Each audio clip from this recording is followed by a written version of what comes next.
Let me show you guys how I made my berry limeade agua fresca. We're gonna need lots of berries. Here I have about a handful of strawberries. I'm just gonna remove the little green thing on top. I'm also using about a handful of washed blueberries and a handful of washed blackberries. You can also add some raspberries, but my store didn't have any. I'm also gonna reserve a couple of berries that I'm gonna cut up into small little pieces so I can use as garnish. Small enough so it can fit your straw. For the limeade part, we're going to need limes, of course, but you can also turn this into a berry lemonade and use lemons. I'm just gonna squeeze every last drop of juice from my limes. Now I'm just gonna stick everything into my blender. All the berries, the lemon juice or lime juice. Add your sweetener of choice. I'm using about a cup of sugar, wink wink. Well, technically it is a cup, but I'm not gonna tell you guys what type of cup. Then I fill up the rest of my blender with water and blend until smooth. Pour everything into my 3-quart pitcher and then I fill up the rest with water. I also remove all this foam that was made by the blender, or you can just wait until it settles. I throw all of my cut up berries into the pitcher and mix. Now this is the perfect time for you to check for sweetness. If it needs more sugar, add more sugar. If it's too sweet, just add more water. Sorry guys, I have to say this for some people. Now I just fill up my favorite cup with ice and pour myself a delicious and refreshing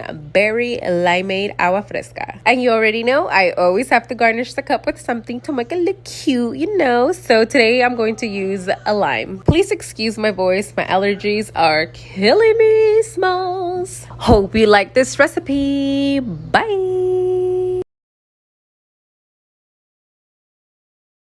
Packing lunch for my husband. Tomorrow my husband's taking a pulled pork sandwich with a side of truffle oil garlicky Mojos. I butter up my buns to make sure they're nice and crispy. Spread my buns with some barbecue sauce. Add some pulled pork, drizzle a little bit more barbecue sauce, add some pickles and a little bit of coleslaw, and then I top it off with my top bun. I wanted to give him a side of fries, but I know damn well they weren't gonna be good by the time he had lunch. So instead, I'm making him some Mojos. I just add a little bit of olive oil and some Indian tandoori seasoning, stuck them in my air fryer, and as soon as I got out, I drizzled a little bit of truffle oil and some garlic powder because I was too lazy to grate some fresh garlic. Now for his fruit, I'm gonna cut up some cantaloupe, melon, cantaloupe, whatever you know it as, and some peaches, so you can be thinking about my peach while he's at work. But this time, no tahini and no rim dip. He's punished. As a sweet treat, I'm going to pack him a poppy lemon muffin, I believe is what it's called. And of course, his note to let him know how much I love him. Then I pack everything in his lunch pouch in a freaking rush because there was a mosquito eating me alive the way that man's trying to eat me on his days off. I know some of you guys miss Bento and Franklin, and here they are snacking, living their best life, not giving a damn about the Karens in the comments. I feel like I need to put disclaimers on everything that I do. And that's it, guys. His tea and a protein bar for the morning. Bye! Let's pack today's lunchbox for my cousin and her coworkers and my followers. Today I'm making them Pollo Loco style chicken burritos. And no, it's not a copycat from Pollo Loco. This is a family recipe.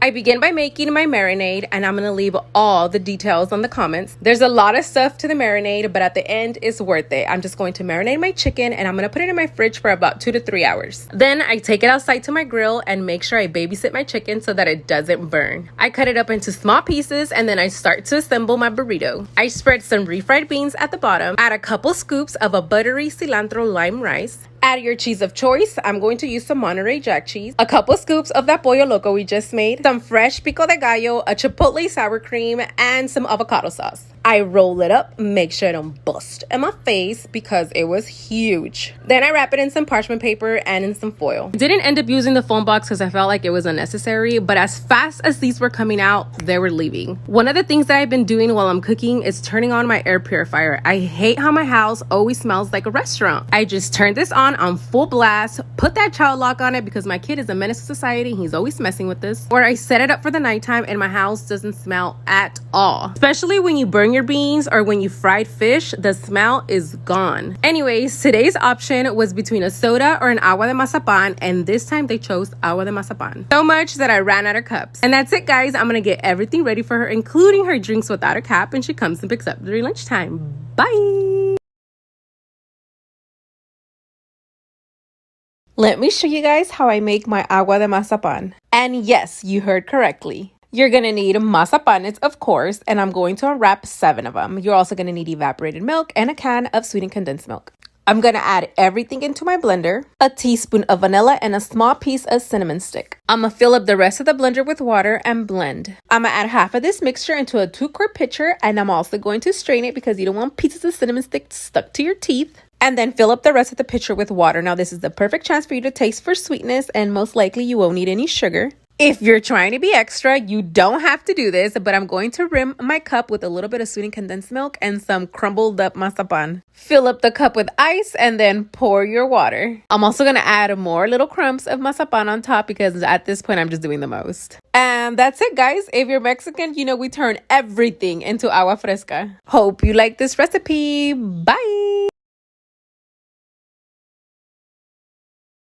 Let me show you guys how to make that famous green avocado sauce that you get at your favorite taco place. Fun fact, there is not one avocado used in this sauce. The secret is Mexican zucchini. This is a regular zucchini and this is a Mexican zucchini. You will also need some tomatillos, serranos or jalapenos, onions, and garlic. In a pan with oil, you're going to fry your serranos, garlic, and onion until they get nice and caramelized. And in a different pot with water, you're going to boil your zucchinis and your tomatillos just until the tomatillos change color, or your salsa is going to be super bitter. You're going to put everything in your blender, including all the chiles that you fried up with the oil. Add salt and chicken bouillon to taste and a little handful of cilantro. Now, you're not going to add water to this because you want it to get nice and creamy. Blend everything up, and that's it, guys. You have your fake avocado salsa. Yes, guys, the taco trucks are finessing the system. They don't put any avocados in their salsa, but it tastes like they did. Now, just make your favorite tacos and add your salsa. I hope you guys like this recipe. Bye!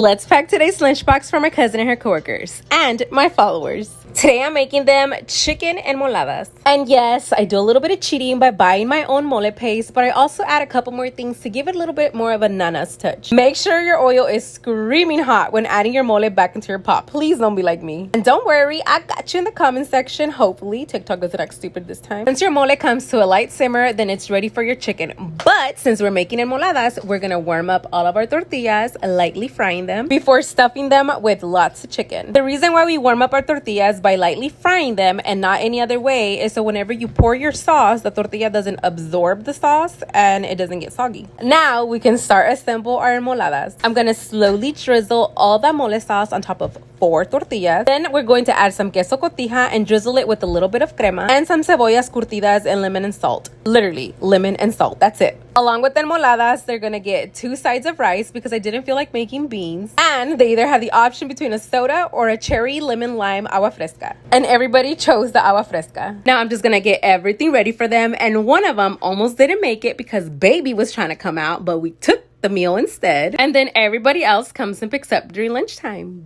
Bye.